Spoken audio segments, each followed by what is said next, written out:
শীর্ষ নেতৃবৃন্দকে অন্যায়ভাবে ধর্মীয় অনুভূতিতে আঘাতের মিথ্যা মামলায় গ্রেফতার করে এরপরে ট্রাইব্যুনালে নিয়ে গিয়েছিল।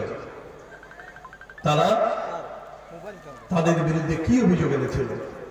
আমাদের নেতৃবৃন্দের বিরুদ্ধে অভিযোগ এনেছিল শহীদ মৌলানা মতিউর রহমান নিজামী, আলী হাসান মোহাম্মদ মুজাহিদ এবং কোরআনের পাখি আল্লামা সাঈদী নাকি 200 নারীকে ধর্ষণ করেছে। এই সব মিথ্যা অভিযোগ দিয়ে অন্যায়ভাবে তাদেরকে ফাঁসির কাষ্ঠে তারা ঝুলিয়েছে। আল্লামা সাঈদীকে 13টি বছর